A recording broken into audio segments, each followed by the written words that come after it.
Well, hello and welcome. I'm Caroline and it's lovely to be with you. If you have a Bible handy, then I suggest you put either a bookmark or a finger in Isaiah 45 and in Matthew 22. We're going to think about surnames, about names. My name's Caroline Armitage. Now, Armitage isn't the surname I was born with. I am of an age where it was mostly traditional to take your husband's name on marriage. Perhaps not quite as traditional as a decade or a generation earlier, and certainly not as more flexibly as it's used now. But it was something you thought about at that stage.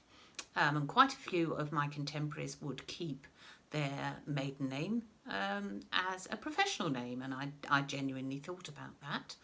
I thought, I'm known by that name. It's who I am. It's who I've always been. Shall I keep that name? But actually I decided to take my husband's name. And in doing that, I was making a really conscious statement. I belong to you as you belong to me. Surnames are significant.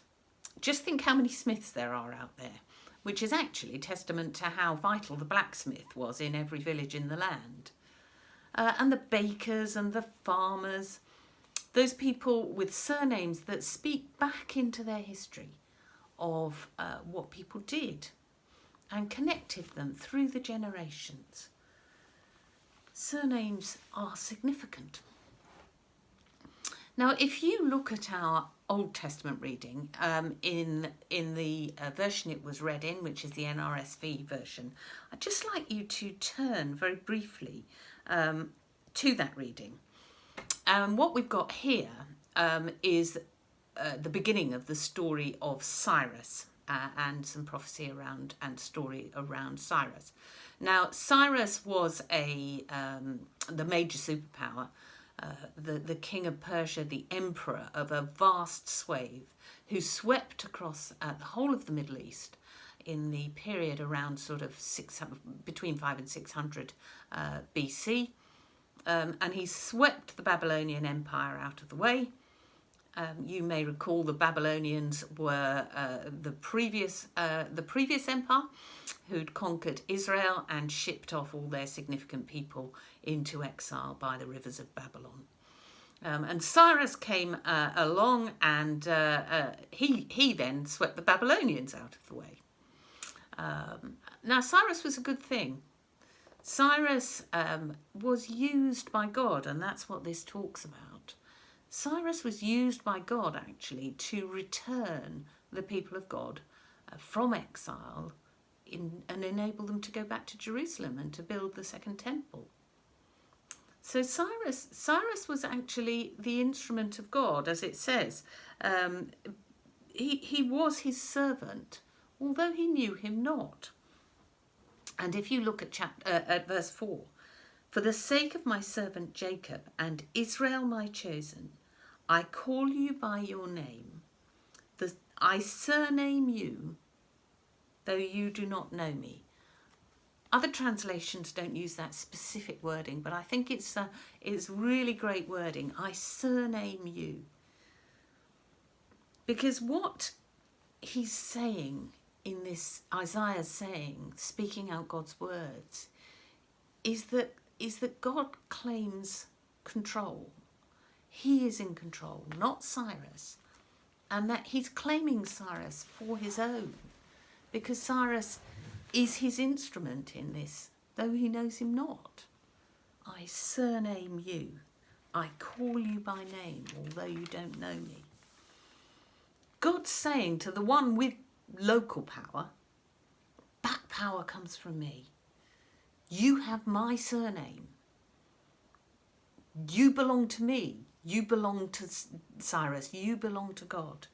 God is in control, not Cyrus. Now, how does that relate to our Matthew passage? And if you want to turn to our Matthew passage now.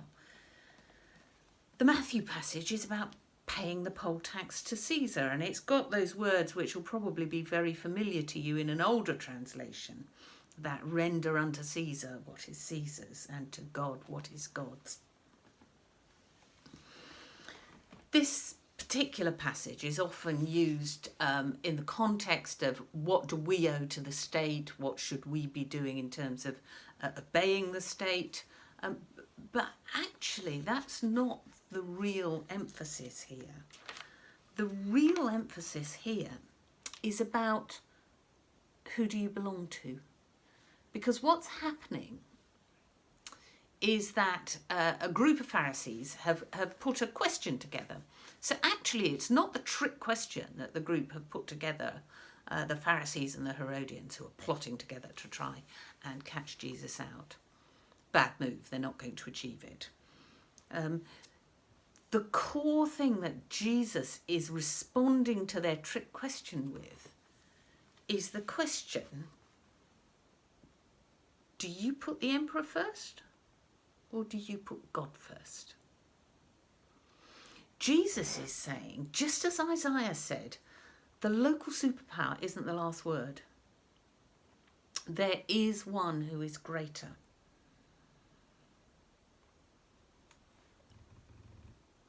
It's a challenge each one of us faces today, just as the Jews did 2,000 years ago, or going further back into the time of the exile. Who do you belong to? What is your surname? Because here's the thing, that denarius that Jesus is presented with, it had on it the head of the emperor, and I'm quite sure that the coinage that would have come from Cyrus's realm, probably some of which is in the British Museum, I don't know definitely, but I'm pretty sure there is something similar in there, that would have had the head of Cyrus on it. And by stamping the ruler's head on it, that ruler is saying very clearly, this is mine, you belong to me. All power that comes from money, all power that comes from that economic activity, it comes from me. But Jesus said, do you put the emperor first or do you put God first? Who do you belong to? What is your surname? Do you lay down what you were before and take the surname of Jesus, of God? And I'm sure the women among us will really resonate with that idea of laying down a surname if you're married and taking the surname of someone else. You've laid down something that is precious to you, of the name of a loved family.